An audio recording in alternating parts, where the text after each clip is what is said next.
Hello. Tonight there's some interesting updates from a story I covered yesterday about Sergei Shoigu, the Russian defense minister, who mentioned that the Russians had become aware of Ukrainian plans to attack into Russian-held territory, including Crimea. Earlier today, some of those attacks have happened. And the attacks have occurred on the bridges that are connecting the Zapharizia region of Ukraine to Crimea. There's 2 or 3 bridges in there. There's some footage available on social media now. You can see one of the bridges quite damaged with a large hole blown in the middle of the bridge. Apparently, it has stopped traffic on the bridge and will take a couple of days to repair. These attacks were allegedly carried out with the use of the British Storm Shadow missiles.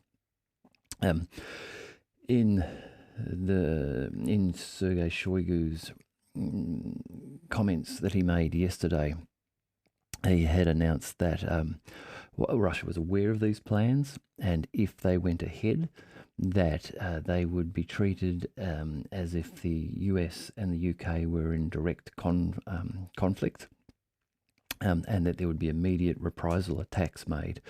Now, Alexander Mercouris, who features on the Duran, gave a really insightful breakdown on what this actually means, and I'd suggest you go and have a look at his video from earlier today if you haven't seen it.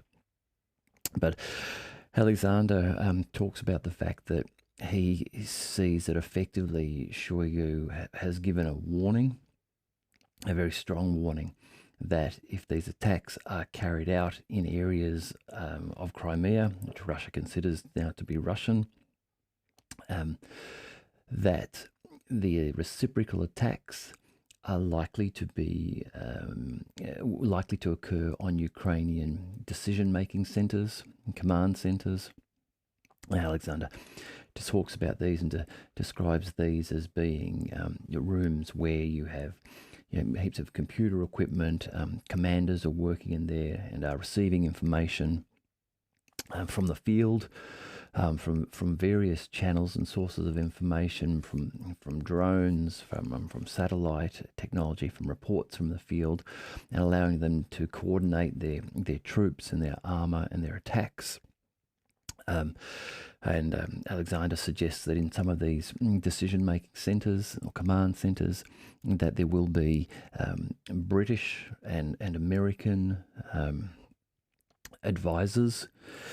So British and American citizens in these locations, and Alexander had posed the question. He wondered if these warnings from Shoigu would be heeded. It appears that they have not. So the next few hours, the next day, I think we'll get to see what the response may be from the Russians, given that there has been today Storm Shadow attacks on the Russian-controlled areas of Crimea and where it joins into Zapharizia, those bridges there. In social media, there's a lot of talk now about reprisal attacks on bridges around the Kherson region to stop Ukrainians moving through there. I haven't seen anything from the Russians about that, but I'll keep an eye on this one and report more on this for us tomorrow. Out of interest, they were apparently launched from about 200 kilometers away. They traveled from the south Zapharizia region, would have traveled close to Meritopol, and there's reports in Meritopol of explosions around that region. At this stage, those reports are thought to be anti-air defense missiles, which would have been activated as the Storm Shadow missiles sort of passed over, perhaps to the slightly to the west of Meritopol. It leads me on to to talk a little bit about ATACMS missiles. So earlier in earlier in 2023, Laura Cooper, who's one of the Pentagon's top officials on the Ukraine and Russia, said that the American ATACMS, which are the Army Tactical Missile System, the ATACMS wouldn't be provided to Ukraine because there were too few of them. Now, there were 5,700 of these ATACMS missiles produced. They've been in use since the 90s, and reportedly over 500 of that 5,700, maybe 560 of them, about 10% have apparently already been fired in conflicts. So it appears that there is a total number of them remaining of about 5,000, maybe 5,100 or 200 missiles, something like that. While in February early this year, Pentagon spokesperson announced that the ATACMS, because of their scarcity, wouldn't be supplied to Ukraine. Just this week, President Biden has announced that the delivery of ATACMS to Ukraine is still in play, was the term that he used. So each of these ATACMS has a range of about 300 kilometres, 190 miles, 300 kilometres. They cost upwards of $1 million a piece, perhaps more. And this week, the House Foreign Affairs Committee in the United States passed a resolution calling for the Biden administration to supply ATACMS to Ukraine. They called for them to supply long-range missiles, and the ATACMS are the ones that are suggested that they would send. This seemed to be supported by both Democrats and Republicans.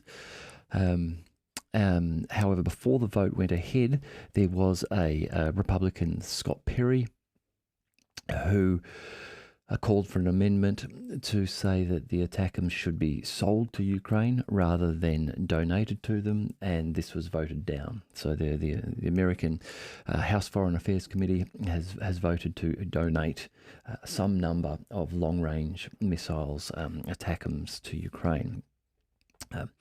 This may well be covered by the $6.2 billion additional funding available now for the Biden administration to provide to the Ukraine. This was an accounting error where the Pentagon have admitted a few months ago that they believe there were some accounting problems. They thought it might have been a $3 billion accounting issue. They've now reviewed it, and it's over $6 billion. And this apparently was due to them when they were estimating the value of the equipment donated to Ukraine. It was using the replacement value of that equipment rather than the book value of that equipment. So by some clever accounting, they've now got an extra $6 billion they can use to provide material without having to go to Congress and get extra approval.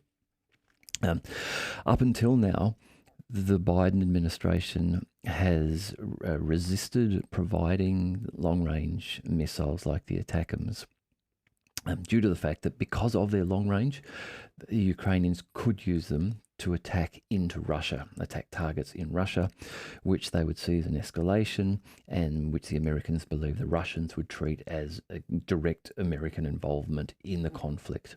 And this parallels with what Sergei Shoigu said yesterday. So this will be something interesting to watch, just to see if there is a Russian retaliation here. Couple of interesting tidbits of news today. There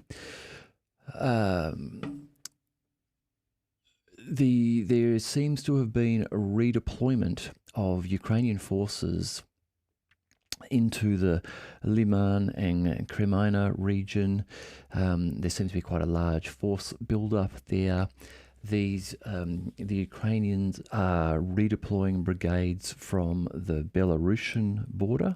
So this is up in the north of Ukraine, bringing them down to the sort of the middle region of Ukraine, to near Liman.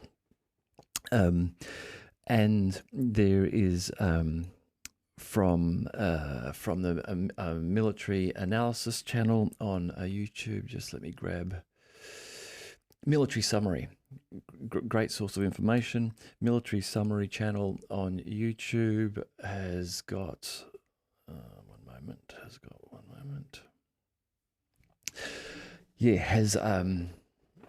he has speculated that the only way that the Ukrainians would do this would move brigades from the Belarusian border down to a fight in the Liman region is if they were certain that the Russian forces who are over in the Belarusian border and Belarusian forces would not attack and move south from there.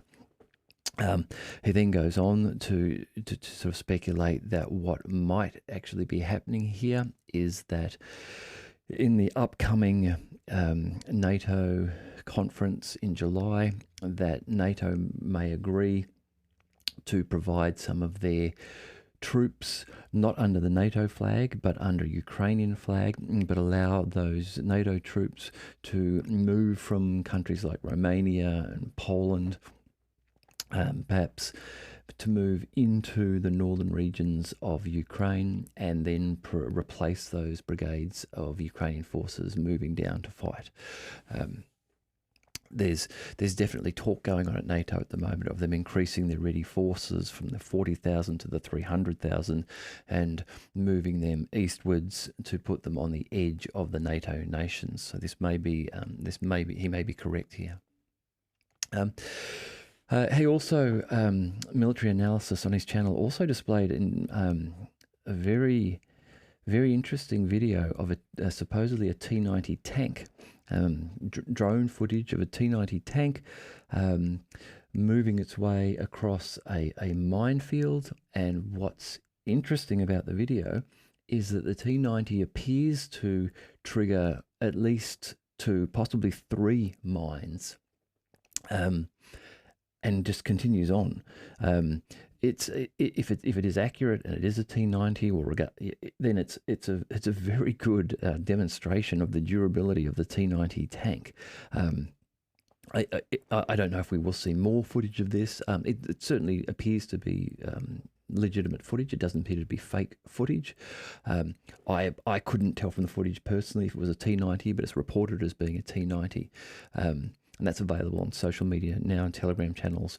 But if that is the case, and if more footage comes out like that, again, this will be a large propaganda gain for the Russians, particularly after the losses that the Leopards have suffered just recently, the German Leopards. Evgeny Prigozhin has been in the news again, releasing a video making some unusual claims. Who knows what Prigozhin's role here is, other than being the head of the Wagner PMC. A week ago, I'd heard that he had met with Putin, and that the outcome of that meeting had apparently been a positive one. Today, he's commenting that the Russian military is covering up massive losses to the Russians, and that the Ukrainian forces have advanced far further down beyond Zapharizia front line and beyond the southern Donetsk area. There doesn't seem to be any corroborating evidence of this, yet he's calling it out. It almost seems as though Prigozhin is playing some sort of game, perhaps with the approval of Putin, to just create disinformation. Maybe he's saying this because he's hoping that Ukrainian channels will pick this up and will run with it, and then will be shown to be incorrect and will then reduce their legitimacy. I don't know.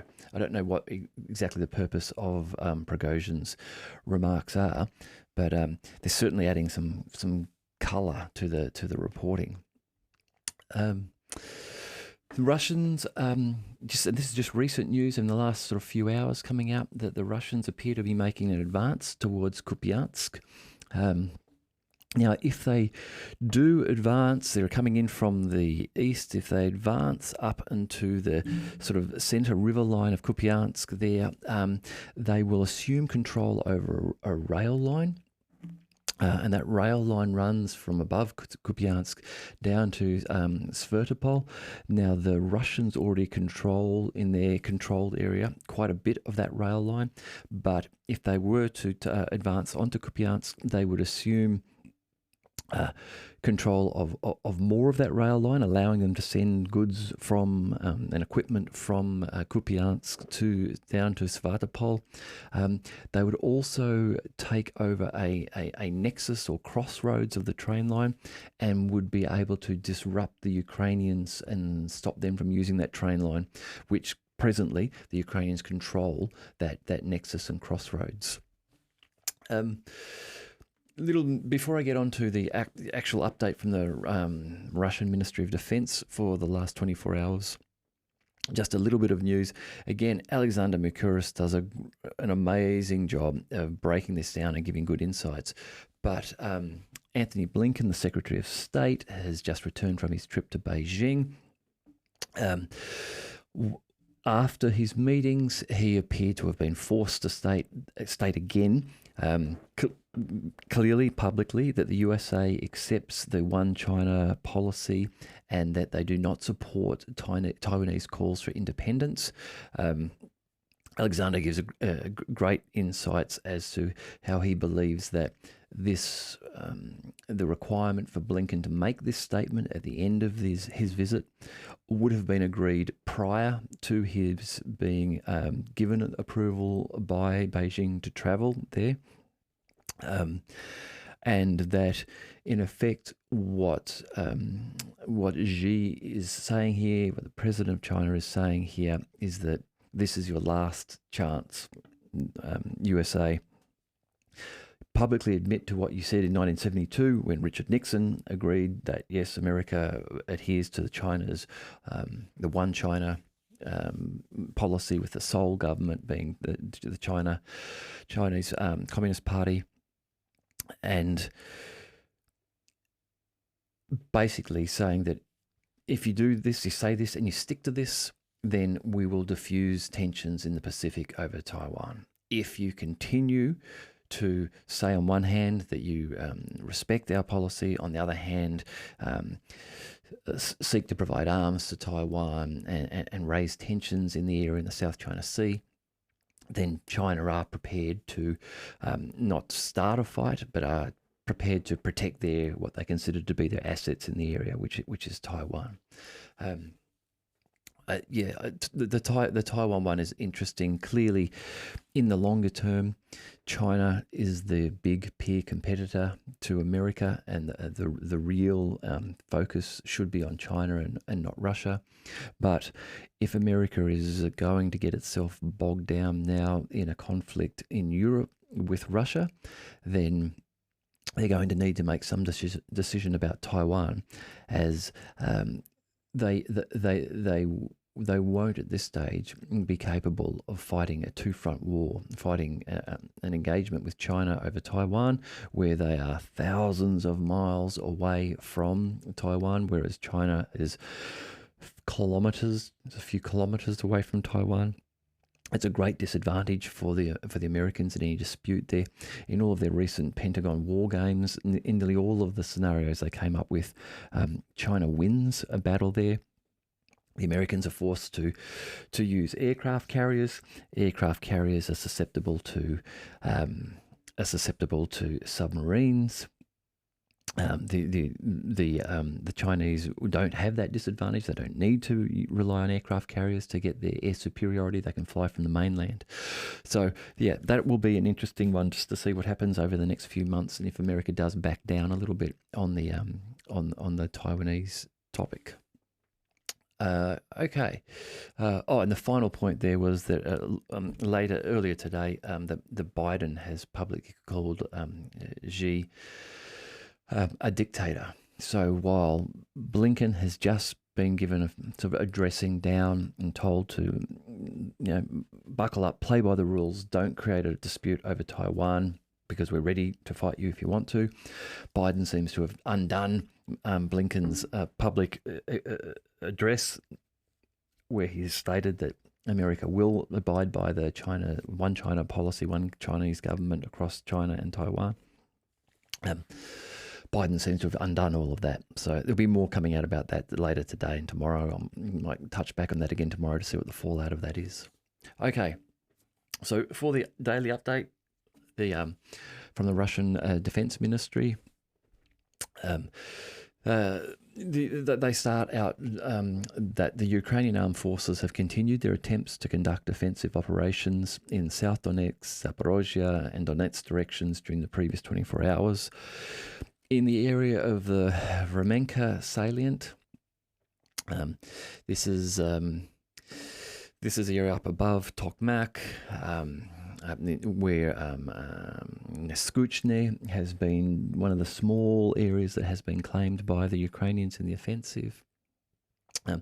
In this area up here, there were strikes by the tactical aviation and army areas of the Russian military against the Ukrainian units. As a result of these strikes, a tank, an infantry fighting vehicle, and 3 armoured fighting vehicles were destroyed.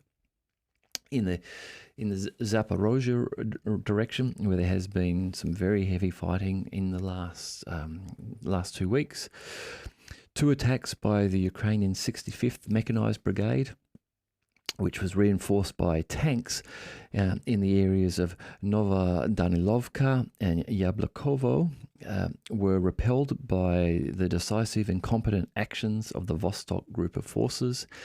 Airstrikes and artillery fire continued during the day. In addition, enemy reserve columns advancing towards Lobkovye and Kamenskoye in the Zaporozhye region, as well as manpower and equipment clusters near Belgorye, were engaged by gunfire. 3 sabotage and reconnaissance groups. Now, there's been a lot of mention of sabotage and reconnaissance groups over the last few days, the last 2 or 3 days. This seems to be a changing tactic for the Ukrainians, who initially led out with large armoured columns, which suffered heavy losses in the minefields up near the Vremka salient area, and just to the east of there, in an area which the Russians are now referring to as Bradley Park because of the number of Bradleys that were destroyed there. The Ukrainians now seem to be sending out these smaller groups of men, not supported by heavy armour, trying to move them through wooded areas. These reconnaissance and sabotage groups, as they're being called. 3 of those groups are reportedly having been eliminated near Gulyapole and Minoye and Dorozhinyanka. The Ministry of Defense for Russia is reporting that total enemy losses in the South Donetsk and Zaporozhye directions or regions overnight were up to 200 Ukrainian servicemen, 8 tanks, 6 infantry fighting vehicles, 13 armoured fighting vehicles, 3 motor vehicles, 2 D-20 howitzers, 2 M-Star-B howitzers, as well as 1 Gvozdika self-propelled howitzer, and 1 Grad MLRS fighting vehicle. These numbers in this region is similar to how things have been in the last few days. Even though there's talks of lulls in the fighting, I don't know that we're really seeing lulls. We're still seeing these reported numbers. Now, these numbers are coming from the Russian Ministry of Defense, so take them with the level of skepticism that you think is appropriate. But if these numbers are at all accurate, and I don't know how overinflated they may be, but if they are somewhere inaccurate, they're at least being consistently around this order of magnitude of hundreds of Ukrainian servicemen being reported as being lost during the day. Now, this won't all be killed. This will be killed and wounded, but still those numbers are high hundreds within a region each day. In the Donetsk region, the Yug group of forces has successfully repelled 10 enemy attacks close to Veseloye, Georgievka, Krasnogorovka, Vodyanoye, and Marinka. There's been some quite heavy fighting going on around that area, so we can tell 10 enemy attacks there. Up to 400 Ukrainian troops are reported as having been lost in this area of Donetsk. A tank, 2 armoured fighting vehicles, and 8 motor vehicles were neutralised during combat. There does seem to also be a lot more use of just what are being referred to as motor vehicles, not armoured vehicles in any way, but motor vehicles. Now, whether these might be Humvees, I did see some footage of some other more urban type vehicles being used, pickups and things like that, with anti-tank launchers mounted on the back of them. So that may even be some of these that are being reported as being destroyed. Now, if we move up to the east, to the Kupiansk region, the aviation and artillery of the Zapad group of forces inflicted a fire damage on units of the armed forces of Ukraine close to Berestovye, Kislovka, in the Kharkov region, and Stelmakhovka in the Lugansk People's Republic. Additionally, in this area, the actions of 3 sabotage and reconnaissance groups, again we're hearing about these sabotage and reconnaissance groups more frequently now, were thwarted near Sinkovka, Kotylarovka, and Novoselovsky. The enemy suffered over 14 Ukrainian troops losses, 40 Ukrainian troops lost, as reported here. An armoured fighting vehicle, 2 pickup trucks, and while numbers aren't given here, there's a comment that a serviceman, this may be just an individual, but a serviceman of the armed forces of Ukraine surrendered. There do seem to be a slowly increasing number of reports of Ukrainian servicemen surrendering to Russian forces. One reported video that I watched on social media, Telegram, the other day, early this week, indicated a man who had been in the Ukrainian military and who had just reached a breaking point where he would rather risk walking towards the Russians and surrendering than staying where he was and fighting, and as he felt certainly dying. He commented that his psychological state was so poor that he didn't care if there were mines out there that he was going to walk to. He was going to try and get himself to be captured. It's quite a terrible story, really. In the Krasny Liman direction, Russian aviation, artillery, and heavy flamethrower systems of the Center group of forces. Now, these flamethrower systems are the TOS-1 MLRS. These mobile tank-mounted multiple launch rocket systems, which launch the thermobaric warheads, and are known as flamethrowers. These warheads create devastating explosions, are used by the Russians for cleaning out areas that are fortified with trenches. They work well in entrenched areas. They form a large gas ball that explodes, which is able to reach down into trench areas and causes a great shockwave as well. Very devastating weapon. These flamethrower systems are being reported as having been used in the Donetsk People's Republic and Lugansk People's Republic in the direction of the Krasny Liam, near Grigorovka and Yampolovka. Also, again, we get reports that 3 Ukrainian sabotage and reconnaissance groups were foiled close to Shuvnaya Dibrova in the Lugansk People's Republic and in the Serebryansky forestry area. A lot of these smaller groups are attacking through forestry. Obviously, they're given good coverage there, particularly given good coverage from overhead drones.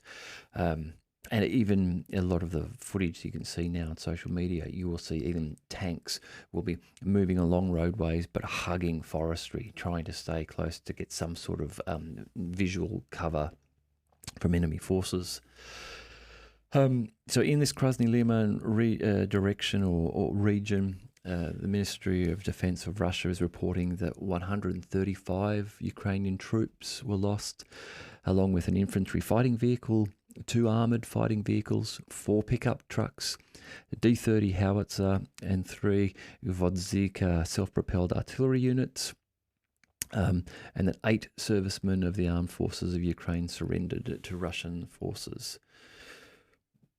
Finally, for the regional areas in the Kherson region, over 60 Ukrainian troops, 7 motor vehicles, 1 Katsia self-propelled system, 2 M-Star-B howitzers, and 1 US-made M777 artillery system have been neutralised. Over the last few days, there have been a number of reported M777 artillery sort of howitzer type devices having been destroyed. There was some footage from about a week ago where I saw what appeared to be 2 of them in a field, both having been knocked out. I don't have the total numbers that were supplied, but at this rate, if these reports are correct, then the number of M777s are being attrited at a consistent rate, which must be concerning for the Ukrainians. Finally, the sort of summary from the Ministry of Defence: the operational, tactical, and army, aviation, missile troops, and artillery of the Russian group of forces have engaged 117 Ukrainian artillery units at their fire positions, manpower, and military hardware in areas during the day. Also, ammunition depots of the 109th Territorial Defence Brigade, the 44th Artillery, and the 60th Mechanised Brigades have been destroyed near Novgorodsky, Novopavlovka, and Morohovets. That's in the Donetsk People's Republic, the Zapharizia region, and the Kharkov region, respectively. Moreover, they report that a command post of the 128th Mountain Assault Brigade of the Ukrainian Armed Forces was destroyed close to Zapozhny in the Zapharizia region. And we learned that air defense forces, air defenses have intercepted 7 HIMARS and Uragan MLRS projectiles during the day. Alexander Mercouris again had some insight in that he was postulating that these HIMARS, some of these HIMARS strikes, particularly the ones perhaps that occurred today, or that may occur in the near future, may be ATACMS. There may have been some ATACMS already provided. He's commented in the past that quite often we find that when a piece of equipment, like a particular type of tank, the Leopard tank, or the air defense systems, particular air defense systems, and that sort of thing, are announced as being approved, that they appear to be available almost immediately after that, so that they may already be in country. Patriot missile systems are another example of that. But he's suggesting that these HIMARS, when the Russians are reporting this may even be ATACMS type missiles, because ATACMS are launched from a similar looking HIMARS unit. They do, I believe, have a face plate or cover on them to make them look like a normal HIMARS unit, but in fact that's to disguise them so that they're not identified as being an ATACMS versus normal HIMARS missile system. So look, that's kind of the summary for today. I'll be back tomorrow with more. If you've enjoyed this, please subscribe, please like, share with your friends. I'm looking to build the channel up. But yeah, if you've got comments, I look to reply to the comments when I can. Thank you.